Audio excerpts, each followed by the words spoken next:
드루킹 댓글 조작 의혹을 수사하고 있는 허익범 특별검사팀이 김경수 경남도지사를 피의자로 입건했습니다. 드루킹과 김 지사를 공모 관계로 본 건데요. 한 달도 채 남지 않은 특검 수사 어떻게 진행이 될지, 앞으로 김경수 지사는 어떻게 될지 좀 전망을 해보도록 하겠습니다. 두 분 모셨습니다. 노영희 변호사, 김병민 경희대학교 개건 교수 두 분 나와 계십니다. 어서 오십시오. 안녕하세요. 자, 본격적인 질문에 앞서서 저희가 오늘 날씨 때문에 속보가 많은데요. 조금 전에 또 들어왔어요. 지금 서울이 39도가 됐다는 속보가 들어왔고, 그다음에 홍천 같은 경우는 지금 40.6도까지 됐다는. 저도 지금 날씨를 이 앵커 진행을 하다가 이렇게 날씨 때문에 속보를 많이 전해드리기는 오늘이 처음인 것 같은데, 서울이 39도, 좀 전에 밖에서 오셨죠? 네, 어느 정도였어요? 최고 기온을 갈아치운 것 같은데요. 점심을 먹으러 잠깐 지나다니고 있는데도 그 순간 땀이 뻘뻘 나고, 사실은 온열 질환 얘기를 하게 되는데 무더위에 쓰러질 수도 있겠구나라는 생각이 들었거든요. 그러면서 주변을 둘러보니까 이런 날에도 택배라든지 바깥에서 근로하시는 분들이 굉장히 많은데, 그분들의 건강 문제, 여기에 대해서 지금 심각하게 좀 고민해야 되는 그런 지점이 아닌가 생각이 됐습니다. 예, 더위하면 여성분들도 많이 타지 않나요? 많이 타고, 사실 저도 좀 뚱뚱한 편이기 때문에 더 좀 많이 타는 것 같은데, 사실은 제가 그 저희 아이가 다니는 학교에 동급생 한 명이 지난밤, 그러니까 그저께죠, 그제 밤에 좀 그 사망한 사고가 하나 벌어졌어요. 더워서. 폭염 때문에? 네, 그러니까 제가 집에서 이제 자는데 아마 에어컨이 없었던 것 같은데, 좀 정확한 사인은 말하지 않았습니다만 그 소식을 저에게 전해준 선생님께서 하시는 말씀은 이제 밤에 조금 그랬던 것 같다, 이런 얘기를 하셔서 저는 사실 너무 깜짝 놀라요. 에어컨이 없는 집에서 자던 아이가 아직 원인은 모르지만 폭염 때문에 그랬던 것 같이 말씀하셨어요. 왜냐하면 저희 아이한테도 집 방에 에어컨이 있냐 이거 물어보셨다고 그러는 걸 보니까 아마 조금 이제 심장 질환 때문에 사망한 거긴 한데, 그 원인 되는 게 아마 좀 더위 아니었냐 이런 얘기해서 이게 사실은 좀 심각한 상황인 것 같아요. 그래요? 혹시 죄송하지만 지금 방금 말씀하신 내용이 기사화가 되거나 알려졌습니까? 기사화되진 않았고, 이제 저희 그 동네에서 조금, 그래서 사실은 저희 그 학교 엄마들끼리도 내지는 이제 같은 학원 다니는 애들 엄마들끼리도 조금 문제가 좀 됐었습니다. 이 내용은 학교 당국이나 여기서 좀 알아봐야 될 것 같은데요. 만약에 폭염 때문에 아이가 자다가 그랬다면 상당히 충격적인 사실 이제 아이가 좀 일인데. 어린 아이인데 조금 그런 일이 벌어져서 저희는 좀 이제 말을 좀 조심하고 있습니다, 사실은. 알겠습니다. 이거는 뭐 어쨌든 추정이고 들은 말씀이니까. 자, 본격적인 얘기 해보도록 하겠습니다. 김경수 경남도지사가 경찰과 검찰의 수사 당시에는 참고인 신분이었지 않았습니까? 그런데 이제 피의자로 공식적으로 전환이 됐다는 건 어떤 의미를 담아야 될까요? 드루킹 특검, 허익범 특검의 수사가 이제 얼마 남지 않았는데요. 본격적으로 수사에 박차를 가하면서 최종적으로 기소를 염두에 두고 수사를 하겠다라고 하는 의지의 표현이 아닌가라는 생각이 되고요. 지난번에 있었던 지방선거를 앞두고 있는 상황이었기 때문에 김경수 당시 후보에 대한 소환 조사 등을 비롯해서 이 경찰의 수사가 굉장히 좀 조심스럽게 접근된 측면들이 있었습니다. 이 경찰이 수사하는 과정에서 뭔가 증거 자료를 확보하는 등에서 좀 소홀했던 측면들이 있었다라고 주장하고 있기 때문에 그런 결과로 특검이 출범했다, 이렇게 볼 수가 있는 거겠죠. 현재 이제 참고인이 아니라 피의자로 입건된 상황이기 때문에 드루킹 이 김동원 씨 측과 이러한 댓글 등의 작업들에 적절히 공모한 것이 아니냐, 이렇게 지금 특검이 추정하고 있는 상황이기 때문에 앞으로의 조사에 더욱더 박차를 가하지 않을까, 이렇게 생각이 듭니다. 알겠습니다. 피의자 전환이라면 상당한 이제 의미가 있다는 말씀이셨는데, 자, 피의자라고 하면 좀 전에도 대강 말씀하셨지만 정확한 혐의가 있을 거 아닙니까? 어떤 혐의를 두고 지금 피의자로 전환한 건가요? 그러니까 지금 이제 가장 문제가 되는 게 바로 그 네이버와 같은 포털의 댓글 작업을 방해했다라고 하는 거거든요. 그리고 이제 컴퓨터 등 장애, 업무 방해, 우리가 보통 그렇게 부르는데요. 지금 당시에 처음에 피의자를 전환시키지 못했던 이유 중에 하나는 그 김경수 지사와 드루킹 간의 메신저라던가 주고받은 내용이 정확히 무엇인지가 나오지 않았기 때문인데요. 사실은 얼마 전에 드루킹 김동원 씨가 USB를 제출을 특검에 하면서 그 안에 상당 부분 김경수 지사 쪽에서 보낸 메시지라고 하는 것들이 나왔어요.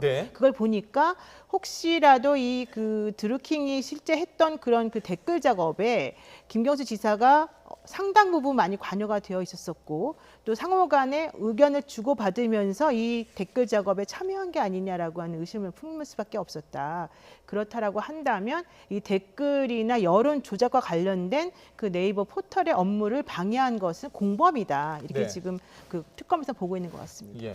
자, 지금 만약에 뭐 수사를 해봐야 되고 나중에 해봐야 되겠지만 공범, 공모라는 단어가 나오는데 만약에 그렇다면 심각한 거 아니에요? 네, 왜냐하면 이 댓글 조작을 하는 과정에서 지시가 있었는지 공모가 있었는지 그리고 그렇게 작업된 댓글이 지난번 대통령 선거부터 대한민국 국정 전반에 적용이 됐다면 심각한 문제라고 볼 수 있는 거고요. 네. 특검이 그동안 조사 과정들을 통해서 이 느릅나무 출판사에서 킹크랩에 대한 시연이 있었는데 그 당시에 김경수 지사가 참석을 했고 김경수 지사의 보좌관도 있었다는 것 아니겠습니까? 네. 아직까지 김경수 지사는 소환되지 않았지만 김경수 지사가 국회의원 시절이었을 때 보좌관이 그 자리에 참석을 했다라고 해서 지금 현재 드루킹 측과의 대지 신문까지 마쳤다라고 이게 전해지고 있습니다. 또 일부 언론 보도에 따르면은 김경수 지사가 그 자리에서 이 경력금까지도 건넸다라는 얘기들이 보도가 되고 있는 상황이기 때문에 네. 어디까지 명확한 증거들을 특검이 확보하고 있는 것인가 이게 앞으로 수사의 핵심인 것 같습니다. 예. 자, 지금 이제 특검 쪽 입장은 그런 것 같고요. 자, 김경수 지사의 입장을 좀 들어봐야 될 것 같은데 어쨌든 반론 차원에서도 말씀을 드려야 되고요. 자, 김경수 지사 앞서서 여러 번 그렇지 않다라고 말을 했는데 한번 들어보도록 하겠습니다. 황당하고 어처구니 없는 소설 같은 얘기입니다. 검찰에 검은 거래까지 제안했다는데 그 의도가 무엇인지 뻔한 얘기를 바로 기사화하고 있는 조선일보는 같은 한 팀인지 묻지 않을 수 없습니다. 이걸로 선거판을 흔들 수 있다고 생각한다면 그건 저도 잘못 본 것이고 우리 경남도민도 잘못 본 것입니다. 자, 지금 내용을 들어보면 전 선거 전에 했던 얘기인데 어쨌든 같은 내용이니까 저희가 이제 준비를 했는데 오늘도 이런 관련 보도가 지금 나온 이후에도 입장이 나왔죠? 오늘 이제 경남도정위원회 도정 4개년 계획 최종 보고의 자리에서 이게 나왔던 것 같은데요. 네. 도민들이 크게 걱정 안 해도 된다. 언론에 처음 보도됐을 때로 돌아간 것 같다. 이런 얘기들을 한 것 같습니다. 네. 하지만 도민들 입장에서는 일부 걱정될 수 있는 여지가 충분히 있습니다. 왜냐하면 예. 선거 과정에서 충분하게 김경수 도지사를 당선시키는 그때 김경수 도지사는 후보 시절에 이 내용은 전격적으로 부인했거든요. 네. 근데 이제 언론 보도를 통해서 시그널이라고 하는 이 메신저 프로그램에서 드루킹 측과의 여러 가지 대화 내용들이 새롭게 공개된 측면들이 있으니까 처음에 김경수 지사가 했던 해명과는 상당히 다른 부분들이 계속 존재를 합니다. 만약에 특검의 수사 결과로 김경수 지사가 선거 때 했던 이야기들이 전부 거짓으로 밝혀지게 된다면 공직선거법상 허위사실 공표 등으로 또다시 누군가가 고발을 해서 결국은 도지사직을 잃어버릴 수도 있게 되는 거거든요. 그럼 이 경남도정에는 심각한 공백이 생길 수밖에 없는 내용이기 때문에 명확하게 이 부분에 대한 이 해명 그리고 돌파가 김경수 지사 입장에서는 꼭 필요한 상황이죠. 예, 알겠습니다. 자, 노 변호사님, 제가 잇따라 두 가지 질문을 드리겠는데요. 자, 이렇다면 소환 조사를 해야 되는 거죠? 그렇죠. 할 곧 수밖에 합니까? 없는. 원래 알기로는 주말에 사실은 이번 주 안으로 하겠다라는 얘기가 있었었고 네. 김경수 지사 측에서도 그렇게 알고 있었었는데 네. 사실은 그 집무실하고 관세에 대한 영장이 기각되지 않았습니까? 네. 그러면서 조금 기류가 바뀐 게 아니냐라고 하는 얘기가 나오고 있습니다. 그 원칙적으로는 그 영장이 기각이 될 것을 모르고 사실은 있었었고요. 특검 네. 쪽에서는 당연히 기각될 걸 전제로 해서 관사까지 미리 가 있었다는 거예요. 그런데 영장이 기각되고 난 다음에 사실은 허탈한 마음으로 빈손으로 돌아왔기 때문에 여기서 관건은 다시 한번 영장을 재청구할 것이냐 말 것이냐의 문제가 새로 생겼고 네. 그래서 보강 조사를 할 것인가 말 것인가를 이번 주 안으로 결정하겠다라는 입장인 것 같습니다. 예. 자, 제가 두 번째 질문을 얼핏 말씀하셨는데 영장 얘기입니다.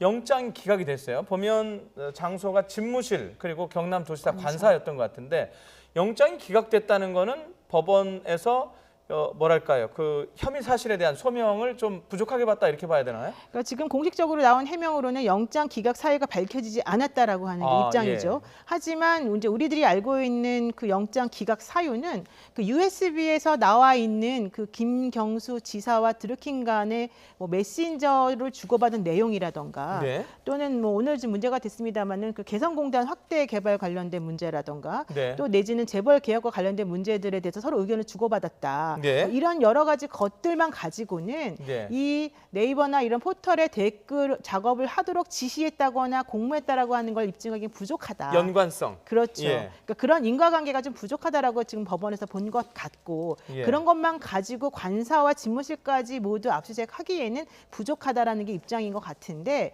이제 여기엔 당연히 기본적으로 영장을 발부하지 않을 때 사유로서 뭐 증거인멸 의뢰라든가 도망갈 의뢰 이런 것들까지 잠재적으로 포함이 됩니다. 그런데 지금 그렇게 만약에 따진다라고 한다면 특검 입장에서는 더 나올 수 있는 자료가 없는 셈이에요. 특검에서 얘기하고 있는 것은 당시 관련자들의 입을 통해서 김경수 지사가 킹크랩 시연이라든가 뭐 여러 가지 것들에 관여되었다라고 하는 얘기는 들었고 100만 원 정도를 격려 근무를 준 것도 우리는 안다라는 얘기는 확인했지만 그것은 그냥 말로 그치는 것이고 결정된 증거가 없기 때문에 이제 이런 식으로 따지게 된다면은 영장을 재청구한다는 것도 좀 어려울 것이고 이것으로 인해서 영장 발부한다면 또 다시 수사할 수 있는 시간 자체를 까먹는 그런 모양새가 되기 때문에 오히려 그렇게 가지 않고 여기서 좀 정리하고 그냥 의무적으로 소환해서 좀 조사하는 방식으로 가는 게 맞지 않을까 싶다는 얘기입니다. 예. 자, 어찌됐든 들어보면 지금 특검의 수사는 정점으로 가고 그렇죠. 있는 것 같고요. 뭐 좀 심하게 표현하면 이제 불이 붙었다 이렇게 하면 것 같은데 특검이 그런데 원래 이번 달 25일로 기간이 종료가 돼요. 근데 보통 연장을 하거든요, 특검을. 네. 근데 연장 신청 자체를 안 하겠다 이런 얘기가 나옵니다. 벌써 이게 무슨 얘기입니까? 어차피 지난번에 있었던 박영수 특검도 특검의 기한을 연장하려고 했지만 당시 황교안 권한대행부터 승인을 거절당하지 않았습니까? 예. 이번에도 마찬가지로 충분하게 수사 기간이 있었는데 수사를 다 하지 못한 상태로서 연장 신청을 하면 안 된다라고 하는 여론들이 일부 있을 겁니다. 따라서 연장을 신청하더라도 승인이 되지 않을 것을 전제로 깔고 말 그대로 허익범 특검이 배수진을 치고 남은 기간에 최선을 다하겠다 이렇게 볼 수가 있는 것 같고요. 지금 현재로서는 이 드루킹 김동원 씨가 제출된 USB에 굉장한 핵심 자료들이 많이 담겨져 있는 것 같다 이렇게 추정이 됩니다. 그래서 그 얼마 전까지 수사 과정 속에서는 자금을 중심으로 따라가다 보니까 노회찬 전 원내대표를 대상으로 수사가 가는 등의 모습들이 있었지만 이제는 아마 그 USB에 담겨져 있는 자료를 중심으로 댓글 조작에 누군가의 정치권 인사들이 어떻게 관여했으며 이게 혹시 대선 과정에도 연결이 돼 있었는지 핵심적으로 특검에 들어가게 된 계기가 청와대의 인사 추천 등에 개입하려고 했던 내용들까지 있기 때문에 여기에서 같이 연관돼 있는 인사들의 소환 조사 등으로 최종적인 본질에 대한 수사를 마무리하지 않을까 생각이 됩니다. 예. 자, 이 특검과 관련한 마지막 질문 변호사님한테 드리겠습니다. 자, 일단 소환을 하게 되면 뭐 결국엔 김경수 지사에 대해서 영장을 넣을 거냐 말 거냐 이게 관심일 거고 나중에 기소를 할 거냐 말 거냐가 이제 저희 관심인데 어떻게 전망하세요? 제가 보기엔 영장 청구 자체는 불가능할 것 같습니다. 불가능? 지사에 대해서. 예. 그리고 또 하나는 기소는 가는 쪽으로 가닥을 잡을 것 같습니다. 예. 다만 확실하게 아직까지 지금 소환도 안 된 상태이기 때문에 확실하게 막 100%다라고 말은 못하겠지만 그렇죠. 예. 지금의 분위기를 봐서는 김경수 지사를 공범이라고 벌써 피의자를 적시한 상황에서 전혀 뭐 기소도 안 하고 끝낸다 그러면 사실 말이 안 되는 거기 때문에 당연히 특검 측에서는 불구속 기소 쪽으로 가닥을 잡을 가능성이 높은데 네. 지금 현재 그 30일에 사무실에 지난번에 입주를 했었어요. 특검 사무실이 강남역에 있는 제2빌딩이라고 하는 곳을. 네. 근데 여기에 대해서 26일부터는 우리가 2개 층만 쓰겠다라고 얘기를 했습니다. 그 얘기는 무슨 얘기냐면 연장 신청을 하지 않고 이 60일 안에 그냥 끝내겠다라고 한 얘기거든요. 그런데 문제는 더 연장을 하냐 마냐에 대해서 아직까지 확인된 바는 없다라고 지금 박상윤 특검보가 말은 하고 있지만은 현실적으로는 불가능하다라는 겁니다. 왜냐하면은 지난번에 노회찬 그 의원과의 관련된 부분이 문제가 되어서 특검이 수사를 강압적으로 한다는 것에 대해서 상당한 거부감들이 많이 있는 상황이라서 네. 여기에 대해서 만약에 김경주 지사에 대해서까지 그 부적절하고 부족한 그런 증거를 가지고서 영장을 청구한다거나 뭔가 강하게 압박하는 모양새가 된다면 오히려 특검 측이 불리하다라고 하는 게 내부적으로 나와 있는 의견들이거든요. 네. 그래서 현실적으로 봤을 때는 아마 영장을 재청구하는 건 좀 어려울 것 같고 다만 기존에 나와 있는 증거들과 나머지 그 드루킹 관련자들이 지금 현재 속속들이 당시 상황에 대해서 정확하게 진술을 다시 하고 있다고 말하고 있기 때문에 네. 그분들 특히 변호사들 중심으로 나와 있는 진술을 중심으로 해서 다시 증거를 좀 보강하는 쪽으로 가지 않을까 이렇게 생각하고 있습니다. 예. 자, 알겠습니다. 두 번째 주제로 넘어가겠습니다. 이번에는 기무사 관련 논란으로 갈 텐데요. 자, 이 기무사 관련 논란이 지금 본질과는 다르게 약간 좀 흘러가는 부분이 있는데, 자, 일단 자유한국당 김성태 원내대표가 지난 2004년 노무현 전 대통령 탄핵 당시에도 그때 당시에도 이런 논의가 있었다. 그래서 이번 것도 당연한 수순에서 준비한 거 아니냐 이런 논리를 펴는 것 같은데 어떻습니까? 그러니까 2004년에도 기무사에서 대응 문건을 작성했다라고 네. 주장을 했습니다. 하지만 여기에 대한 이 주장이 출처가 어딘지는 얘기하지 않았기 때문에 네. 기무사가 이 내용에 대해서 곧바로 반박을 하고 나섰는데요. 만 하루가 되기 전에 기무사의 입장을 표명했을 때는 기무사에서도 군에서 실질적으로 탄핵 사태에 대비한 대응은 했다는 겁니다. 그러니까 가장 기본적인 대응은 했지만 이와 같은 지금 기무사에서 만들고 있는 계엄령에 관한 문건 같은 부분들은 존재하지 않는다라고 얘기를 하고 있는 거죠. 그러니까 지금 현재 이 김성태 원내대표가 하고 싶었던 얘기는 이런 것 같습니다. 지금 나와 있는 얘기가 기무사에서 독자적으로 계엄령에 대한 문건을 만든 것이 아니라 당시 박근혜 정부 청와대에 있었던 김관진 실장 등과의 연관성으로서 박 전 대통령의 탄핵을 뭔가 모종의 방치하는 과정 속에서 이 쿠데타 등에 대한 시도까지 있었다라고 좀 과잉 해석되는 측면들이 있는 것 같은데 그것이 아니라 노무현 정부에도 똑같이 시스템 매뉴얼상으로 있었다라고 비슷한 상황이다라는 정치적 해석을 하는 것 같은데요. 일단 여기에 대한 구체적인 문건이 나오지 않는 터라 정확하게 진실이 무엇인지는 확인하기 어려운 상황입니다. 예. 자, 그리고 지금 기무사 문건 관련한 내용이 뭐 어떻게 보면 약간 좀 논란이 약간 산으로 가는 것 같은데, 자, 김성태 원내대표의 말 그리고 관련되시는 분 얘기를 잇따라 들어보실 텐데요. 이번 사태를 폭로하고 주로 끌고 가는 측인데요. 군 인권센터입니다. 그리고 정확하게 임태훈 이 센터의 소장을 지금 겨냥해서 이 논란으로 지금 번지고 있는데 이 얘기를 먼저 들어보겠습니다. 이참에 군 인권센터에 대해서 한 말씀 드리겠습니다. 이 임태훈 군 인권센터 소장이라시는 분은 성정체성에 대해서 혼란을 겪고 있는 자가 군개혁을 주도한다는 것은 어불성설입니다. 우리 60만 군인이 이런 성정체성의 혼란을 겪고 있는 자가 시민단체의 수장으로서의 목소리를 과연 어떻게 받아들이겠습니까? 오늘 처음 보도 좀 하시고 나서 어떤 생각이셨는지? 좀 황당했고요. 이것을 무슨 대응을 해야 될지도 저는 사실 난감했습니다. 왜냐하면 이게 공당의 대표의 입에서 나온 소리인지 아닌 시정 잡배가 하는 소리인지 저는 처음 듣고는 믿기지 않았습니다. 아, 이제 막장까지 가는구나라는 생각이 들었습니다. 과연 찌그러지고 있는 정당을 살리고 싶은 생각이 있으신지 아니면은 보수가 아니라 극으로 가겠다라는 커밍아웃인지 저는 잘 이해가 되지 않습니다. 자, 일단 논란에 뭐 문제 제기했던 분, 그다음 해명까지 들어보셨는데 어떠셨어요?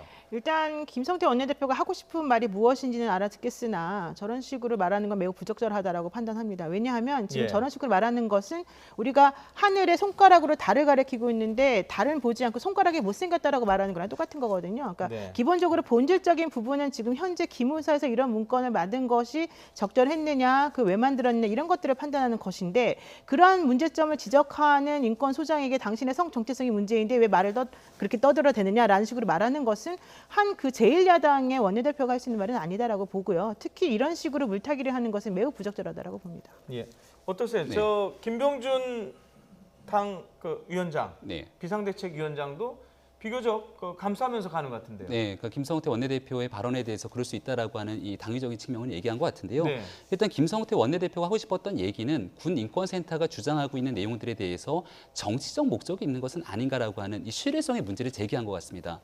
그러니까 군 인권센터가 뭔가 짜고 하는 거 아니냐? 계속해서 예. 여러 가지 내용들을 다 폭로하게 되는데 예. 왜 기무사에 있는 수많은 문건들 그리고 중요한 군사기밀이 굳이 군 인권센터로 몰리게 되는 것이냐라고 얘기를 하고 있는 상황이고요. 지금 성소수자 발언을 했던 얘기는 성소수자이기 때문에 이 군에 대한 기무개혁을 얘기할 자격이 없다라는 것이 아니라 성소수자인 것을 커밍아웃합니다. 그리고 본인이 병역을 거부하는 거예요. 네. 그럼 본인이 병역을 거부해서 군대를 가지 않았기 때문에 대한민국 국민이면 누구나 지게 된 병역의 의무를 회피한 거지 않습니까? 예. 대한민국 군을 거부한 사람입니다. 예. 대한민국 군을 거부했는데 그런 군에 대해서 개혁한다는 목소리를 내는 것 자체가 사실상 논리적으로 맞지가 않는다는 얘기를 애둘러서 하고 있는 상황이라는 생각이 들고요. 예. 아마도 임태훈 소장이 이 동성애자로서 역할했다라는 부분들을 알지 모르는 사람들이 많았기 때문에 이걸 애둘러서 좀 알리면서 정치적 목적을 달성하고 싶었던 것이 있는 것 같은데 군인권센터가 그런 것 같아요. 예. 그동안 예. 주장했던 게 NGO로서 주장한 것이 아니라 뭔가 다른 목적이 있는 것은 아니냐라고 정치적 피해를 감수하면서 아마 김성태 원내대표가 이렇게 메시지를 던진 게 아닌가 생각이 됩니다. 예. 관련해서 지금 군 인권센터가 그 마지막에 폭로했던 게 기무사의 이른바 감청, 도청 중에서 이제 당시 대통령과 관련된 부분이 있었어요. 그 부분에 대해서는 지금 이게 과연 합법적이냐, 불법이냐에 대한 약간 기준이 뭐한 것 같아요? 그러니까 기본적으로 그 기무사라고 하는 거는 법령상 임무가 무엇이냐 하면은 보안하고 방첩 부분이고요. 그러니까요. 이게 이제 군 내에서의 국한된 그런 활동을 하는 곳인데 네. 그 문제는 그 군대라고 하는 특수성 때문에 내부적으로 그런 식의 감청하는 것들에 대해서 허용이 되는 부분이 있다. 다만 한쪽이 민간인일 경우는 어떻게 하느냐 이 부분이 있는 겁니다. 근데 한쪽이 민간인일 경우에도 다른 한쪽이 군대와 관련해서 이미 승인을 받은 곳이라고 한다면 또 그것은 가능하다라는 이제 의견이 있는 거죠. 네. 그리고 특히 그럴 때도 그 고등법원 수석 부장판사가 발부한 영장이 있으면 가능하다라는 얘기가 하나가 있고요. 네. 또 하나는 대통령이 이미 기무사령관이 처음에 이제 제출하는 그런 감청 계획서라고 하는 게 있는데요. 네. 그런 감청 계획서를 확인을 해보고 대통령이 승인을 해주면 또 오케이가 된다는 부분이 있습니다. 근데 그것도 역시 4개월 안에 해야 된다라고 하는 그런 좀 제한 조건이 있지만 네. 노무현 전 대통령과 국방부 장관 간의 대화는 실제 국방부 장관이라고 하는 분에 대해 그 군 회선을 사용했느냐 안 했느냐에 따라서 약간 좀 문제가 달라질 수 있는 것이고 군 회선을 지금 도감청했다는 것 그렇죠. 같은데요. 예. 그렇게 된다면은 네. 그거는 뭐 한쪽이 대통령이라 하더라도 어느 정도는 그 불법이 아니다라고 하는 얘기가 나올 수가 있는 부분이다. 지금 거기까지 얘기가 되고 있습니다. 예. 자, 어떻습니까? 예. 그러니까 최종 승인을 대통령이 하게 된 상황이기 때문에 네. 대통령이 내용에 대해서 승인한 감청 사태에 대해서 이 여기가 기무사가 이 내용을 감청하는 부분들은 문제가 없다는 것 아니겠습니까? 네. 물론 이렇게 승인되지 않는 상태로서의 불법적인 행위를 기무사가 했다면 문제가 되는 건데 계속해서 이 모든 내용들은 임태훈 군 인권센터 소장이 얘기를 합니다. 그리고 여기에 대한 명확한 근거 자료는 얘기하지 않아요. 왜냐하면 본인에게 얘기해 준 사람들의 내부 고발이기 때문에 내부 네. 고발자의 신원을 보여야 된다는 겁니다. 예. 하지만 이 내용 예. 하나가 나오게 됐을 경우에 미치는 파장이란 건 어마어마하거든요. 네. 이게 소위 말한 대한민국의 기무 개혁에 대한 여론을 주도할 수도 있는 거고요. 하지만 이 부분에 대해서 이렇게 일방적인 내용들을 그 스스로 발설하게 되는 부분보다는 전체적인 틀 안에서 왜 이런 내용들이 오게 됐는지를 조금 더 면밀하게 짚어가야 되는데 그런 측면에서 군인권센터의 대응들이 좀 아쉽지 않았는가 생각이 됩니다. 예. 자, 알겠습니다. 그리고 마지막 주제로 넘어가겠습니다. BMW 또 등장했는데요. 운행 중에 또 불이 났습니다. 그런데 보통 저희가 520D라고 하는 차가 보통 불났다 그러면 그거였는데 이번엔 다른 차더라고요. 이번에는 420D라고 하는 차 한 단계 한 단계 거죠? 아래쪽이죠. 예. 예, 그 2014년식 BMW 420D라고 하는 차에서 그 불이 났고 그래서 리콜 차량에 포함이 되었다라고 하는 얘기가 있는데요. 지금 문제는 이런 식의 문제가 앞으로 계속 그러면 이걸로 끝이겠느냐 아니면 BMW 전차 종에까지 문제가 될 수 있겠느냐 이런 부분에 대해서 좀 확인을 해봐야 될 필요가 있지 않을까 싶습니다. 예.